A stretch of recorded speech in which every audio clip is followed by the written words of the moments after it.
You are tuning in to the free bonus episodes of Michael Jackson, The Untold Story. We are challenging the media's lucrative portrayal of Michael, stripping away the lies they sold you.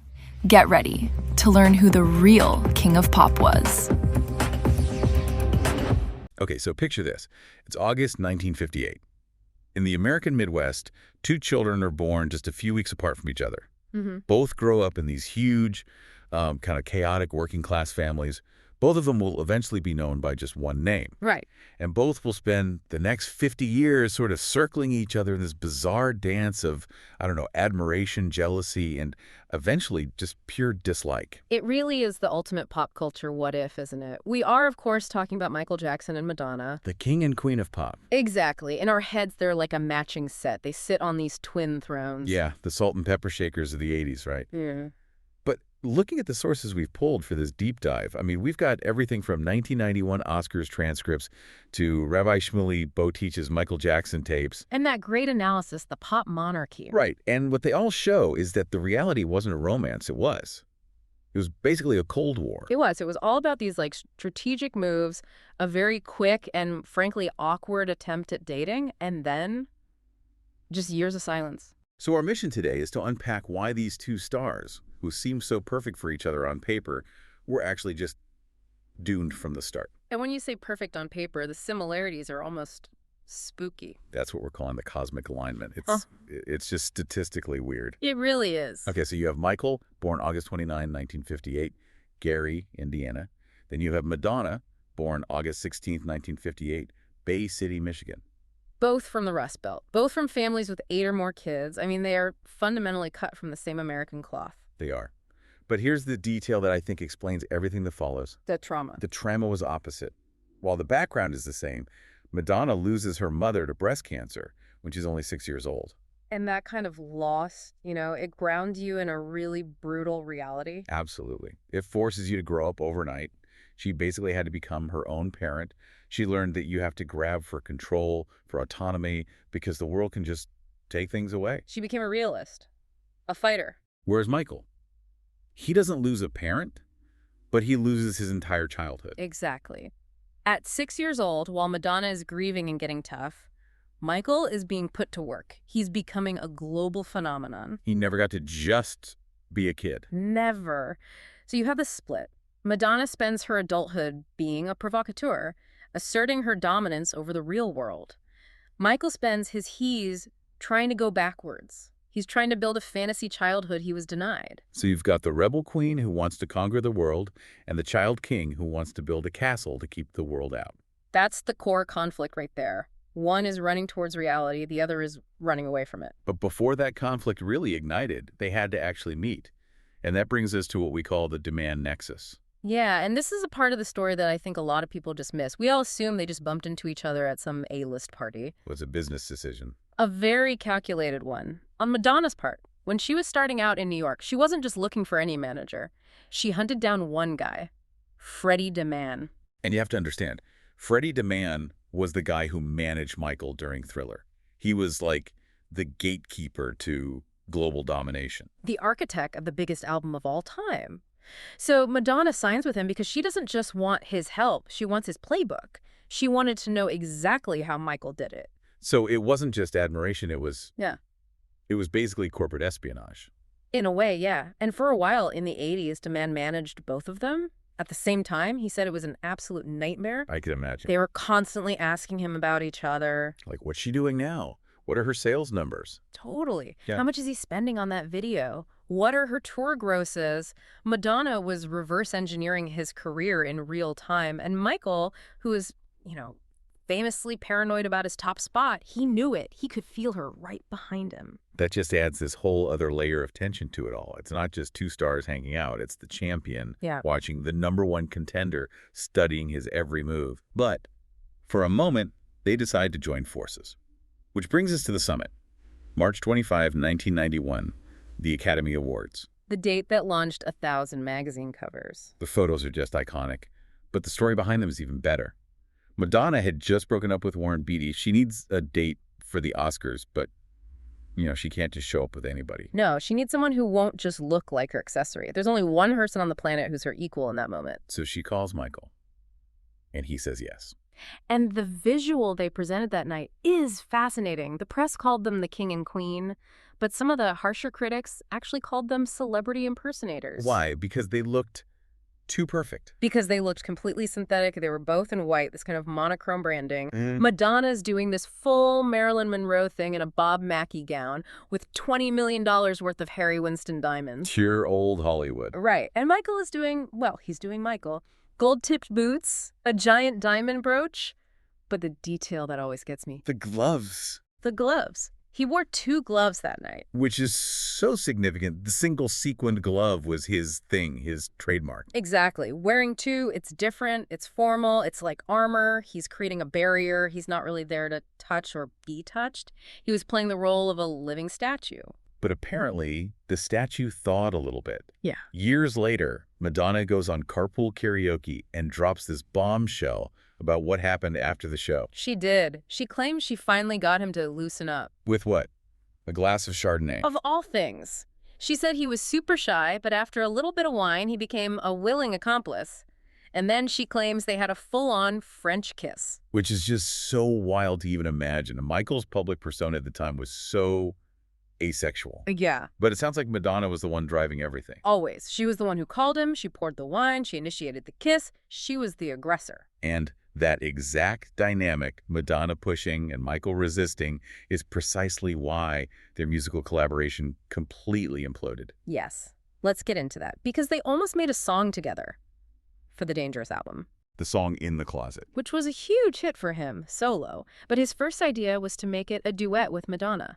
He brings her the demo. And there is no way Madonna is just going to walk in, sing her part, and walk out. Absolutely not. She immediately starts rewriting lyrics. She's storyboarding the music video. And her pitch for that video was, let's just say it was bold. What was the idea? She wanted to do a total gender flip.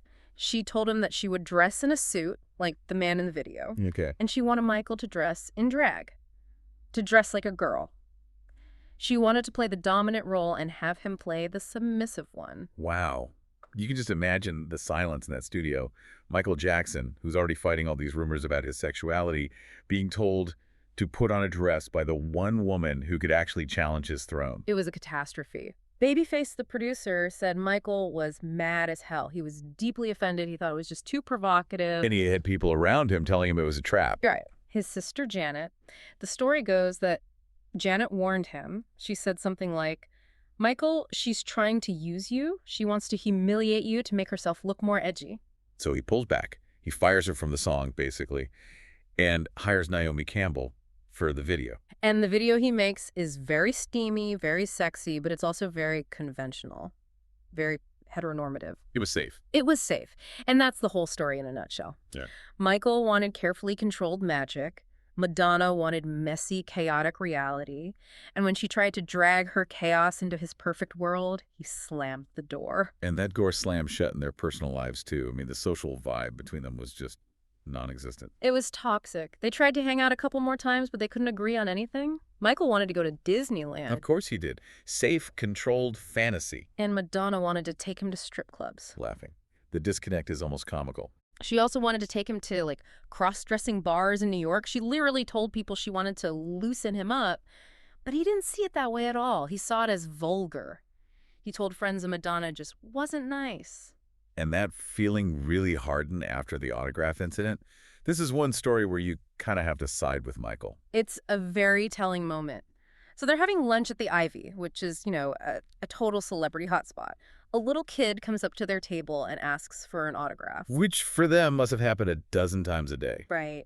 But Madonna just snaps, tells the kid to get lost, to leave him alone. But Michael's whole identity, his whole self-mythology was built around being this protector of children. He was horrified. He apparently turned to her and said, "Don't you ever talk to children that way." And they just start shouting at each other right there in the restaurant.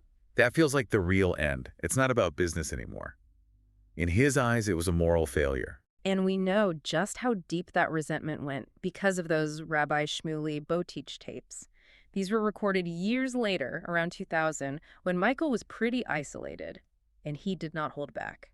The quotes are just brutal. He calls her a nasty witch. A nasty witch. Wow. He said she was jealous of him because he could make crowds faint, and she couldn't.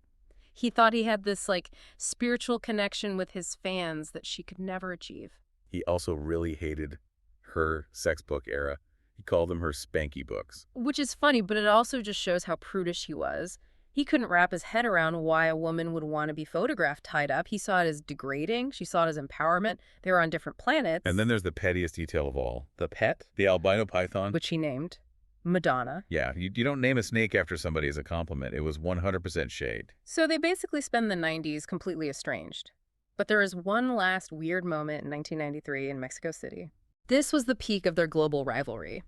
His Dangerous tour, her Girly show, they're both playing in the same city at the same time, and Madonna actually goes to his concert. You'd think that would be the moment for a truce. Bring her up on stage. The promoters were begging for it. It would have been a global media event, but it didn't happen. The reports from people who were there say she just sat in the VIP box with her arms crossed, looking totally unimpressed. Just judging. Totally judging. But, and this is a huge but, when Michael hit rock bottom in 2005 with the molestation trial, Madonna did something really surprising. She defended him. She did. Why? After all that. I call it the monarchy defense. Kings and queens will fight each other for territory, but they will always, always unite to protect the idea of monarchy from the peasants. That's a great way of putting it. She knew that if the media could tear down Michael Jackson, guilty or not, they could tear down anyone. They could tear her down. So she publicly defended the principle of innocent until proven guilty. It wasn't about friendship.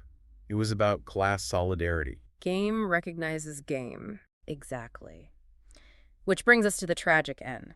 June 2009, Michael dies. And the irony is just gut-wrenching. Madonna was scheduled to play at the same arena in London, the O2, right after his This Is It residency was supposed to end. And her manager later confirmed they'd been in talks. The plan was for her to join him on stage for a song during his run. So after all those years, they were finally going to have their duet. And it never happened. Instead of a duet, Madonna gave the tribute speech at the 2009 VMAs. And that speech, that's where she takes control of the entire narrative. I remember watching it. It felt like she was gently rewriting their history. She was. She told this very humanizing story about him being shy and throwing his sunglasses out of a limo window.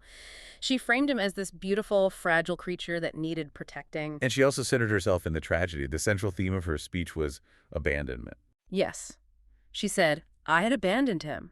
We had abandoned him. It was such a smart move. By accepting a little bit of the blame, she positioned herself as the only one who really understood his pain. She wasn't his rival anymore. She was his chief mourner. The weirdo was gone. Now he was the king, a magnificent creature. She basically gave the world permission to remember him fondly again. And as the last one standing, she got to define their shared legacy. She became the official narrator of the pop monarchy. And she's still doing it. On her celebration tour in 2023, she basically brought him back on stage with her. That segment was incredible. Silhouettes of her and Michael dancing together. To a mashup of Billie Jean and Like a Virgin. Which is musically genius because if you break them down, the bass lines are almost identical. It was her final argument. See? We were always the same. With the words, never can say goodbye on the screen. It locks them together forever. You cannot tell the story of modern pop music without both of them, side by side. Okay, so we've laid it all out. The rivalry, the failed collaboration, the posthumous rewriting of history.